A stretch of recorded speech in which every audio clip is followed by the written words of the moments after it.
But I actually laughed. And I'm like, you're joking, right? You just playing with me, right? And he looks just like, no, I'm serious. I dropped it in the water. We were going across one of the creeks and I ended up falling and I dropped it in the water. Now I realize he's not joking.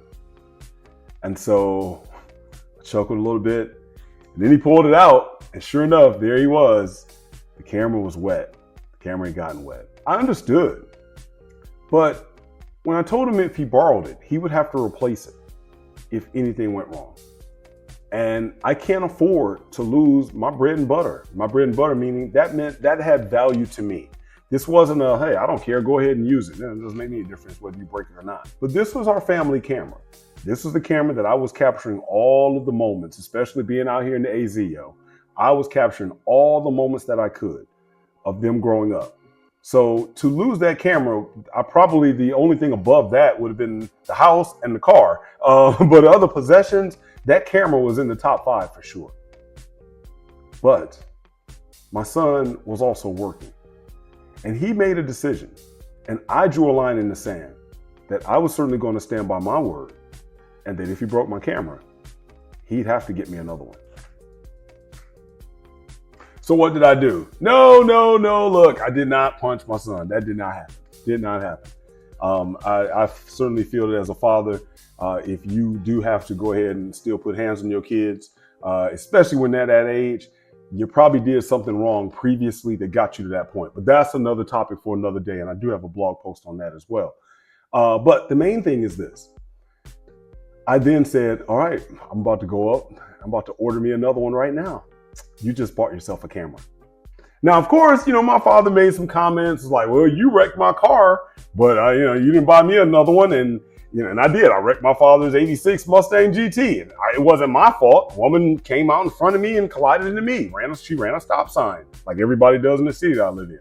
She ran a stop sign and hit me. And all I could give my father was a sorry. When I burned out my dad's clutch in his other 86 Mustang GT, and, I acted stupid in prom shoes and burned out the clutch. Now, obviously, I've had enough Mustangs and cars with clutches. That clutch was probably on its way out because I didn't drive it that badly that it would just go. But you know what? It went on my watch. My dad let me use his car for that prom time. And since he let me use his ride and it broke in my possession, I had a responsibility. And I never paid for that. And so I didn't want my son to actually have some of the same experiences that I had. Because while on one end, yeah, I'm kind of glad my dad went and paid for it and, I heard about it. But at the same time, as a father that's teaching my own son maybe different values than what were even taught to me, it was important that my son replaced my camera and paid for his screw up. And when I go back to this blog post and I reflect that my son ended up referring to that moment, that camera became his, that's what really got him into photography. You see, he bought that camera.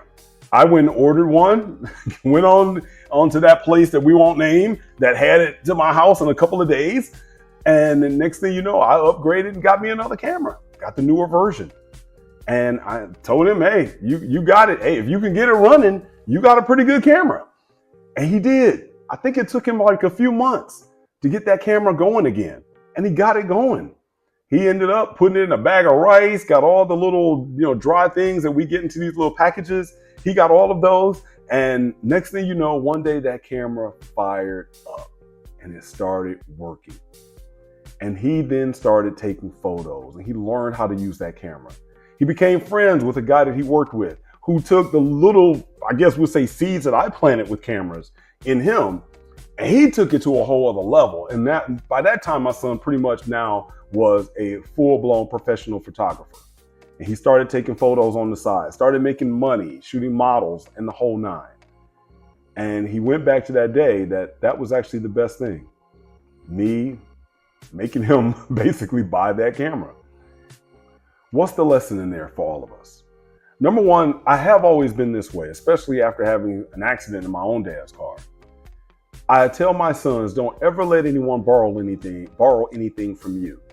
and all they can return to you after an accident or after it gets broken is an I'm sorry. If that's all the coverage that they have for themselves is, oh man, I'm sorry. We let our friends drive our cars. I was stupid and actually let my high school girlfriend drive my car, but that's going to be another story for another day because dad caught me. We make mistakes, or someone makes mistakes with our possessions, and all they give us is, man, I'm sorry. Oh man, I'm my bad. I didn't mean it. And if that's all you can give me, you can't borrow my stuff. And as a man, you need to repair what you've broken. One thing is for sure, that as a man, you need to be able to repair and compensate the person that you damaged if it happened under your care and if you broke something.